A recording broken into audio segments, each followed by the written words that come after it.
very powerful name.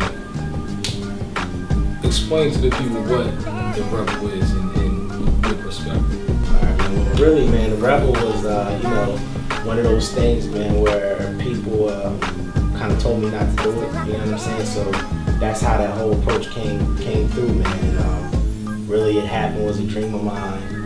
It was a restaurant in I think 2008. Right now, you know, everything happened, kicked it off. Then it was kind of void, you know, in the city of Wilmington. I kind of understood what it needed, and kind of the Rebel was, you know, my vision. You know what I'm saying, on what I felt, you know, the city needed, and you know, it worked, you know, for a second. You know what I'm saying? The people, you know, loved it, they enjoyed it, but it was some things, you know, kind of behind the scenes, man, that you know, made it, you know, come to an end. So initially, when I first think about the Rebel, I mean, it was like a culture shock. I mean, that was the biggest.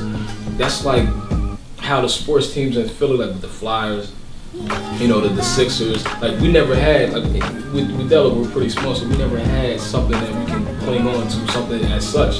So when I speak of the Rebel, a lot of people look at it as such, like it's something that was really big in Wilmington. You know, I never really thought people would view it as you just said it was viewed. You know what I'm saying? I mean, it's kind of one of them things, man. Like I didn't have the intention to say, let's make this the biggest thing. You know, I just wanted to be good, kind of, you know, for myself, for my people, man. You know, for my team. And it was one of those things that kind of just people kind of felt it, man. You know what I'm saying? I guess, you know, I'm an even kill type person. You know, I'm like, I believe in, you know, world peace, man. Everybody should get along, and that's how, you know, I approach to my life is, to my businesses as well. So that's how that popped up. Not to mention, man, just the momentum that was created through the Rebel. Yeah. Because it wasn't just, you know, a restaurant, man. You know, it was just the energy. Yeah. You know, just, you know, with Alex, you know, being an all-state track runner, you know, me being an all-state quarterback, you know what I'm saying? You going to school with us, you know, a power promoter. Yeah, power. You know, it's just, this is one of them things where, you know, we always connected. And it was just timing, it was the right place. And it just grew a heartbeat, man, the brain to itself. It just started rolling, man. But I mean, we started, promoting parties. You know, he was cooking out the crib, he was catering. You know, this man was crib, man. You know, this man was what was your title in Camden? Like a nutritionist? Nutrition service coordinator. Yeah, so he, you know, had a job. Rare dude. He gave that up, you know, to pursue his dream, man. And that's what it is. You know, when you go all in, you know, Lord bless you. Yeah. From the gate, man, really it was a struggle, man. I will never forget, man.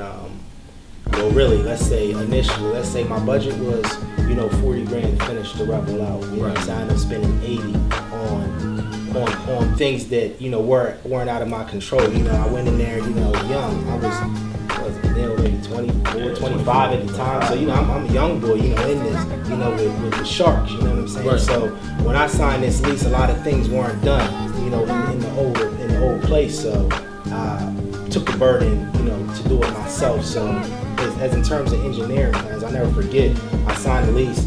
They said I need new engineering plans. So that's $6 grand I had to spend off the gate that I didn't plan to spend. You know, I turned on the exhaust hoods.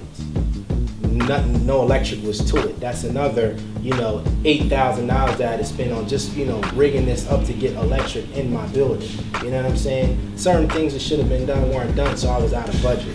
Now, fast forward to my first day of opening. I'll never forget, man, I went to the restaurant store, bought some materials. By this time, I'm flatlining, meaning that I don't have no money. The first day I'm starting this business with no money, man, like no money. Wow. I never forget from the Perky Bean, man. Shout out to Chris, man. Shout out to Sarita. You know what I'm saying? They went through a struggle too on the same block. But I never forget, man. He loaned me maybe like $10 to fulfill my order, man. I never forget that. So from the gate, the Rebel was the Rebel, man. It was a struggle. You know, things happen, man, and you know, you're blessed to get another chance. Now, I look at the Rebel. It wasn't as big, you know. You made it work, you know, as far as capacity. Wise, I know many a nights. I mean, I don't know what your capacity was, but it was always overcrowded. Now, do you think that that could have been a reason for some of the slower service? I know a lot of times people say like the restaurant. I love the Rebel, but when I went in there, it was, you know, I couldn't get a drink or I couldn't get a, you know, food amount of time. So that was definitely the reason, man. You know, we didn't have the staff, you know, or the capacity related to, you know, know, basically serve, you know, certain individuals in there. Like when it got packed, man, you know, it's hard to even, the way it was packed, it was even hard to find the new person that walked in, you know, to be accommodated. You know what I'm saying? So no one doesn't want to accommodate people. Servers want to make money as well. So if you ever go into a place and you're not, you know, accommodated, either, you know, people had a problem with you, which we never did at the Rebel, or, you know, they just didn't see you to accommodate you. So that was one of those things, you know. So that's how that happened, man. I would say, you know, with a bigger place, you know, we would have been able to sustain, you know. Yeah, but you know, you really got to follow the rules. But you know, with us growing up in the center of Wilmington, knowing everybody, it's like it's kind of hard to turn people away that you grew up with. That know you, that came to your basketball games, your track games, came to the parties, or you catered to them for them before. It was just kind of, so you can't make everybody happy. And there used to be some of them situations where, you know, you ask one person how was the service, they'll say whatever, and then you ask 5 other people, and they're like, yo, the service was on money, food was good, yo, it was cool. So knowing what you know now, what can people expect now from the new and improved Rebel? New and improved, it's going down, man. New and improved, man, it's happening. New and improved Rebel, man, it's just bigger and better, man. Simple, man. You know what I'm saying? You know, I don't talk too much, you know what I'm saying? So in this day, it's a bigger, better brand that's going to, you know, benefit, man, not only, you know, the community, man, but, you know, everyone around it, man. You know, everybody's going to be able to come there and say, you know, this is it, you know, this is a feel-good place, you know, feel-good people, feel-good music, feel-good food, you know what I'm saying?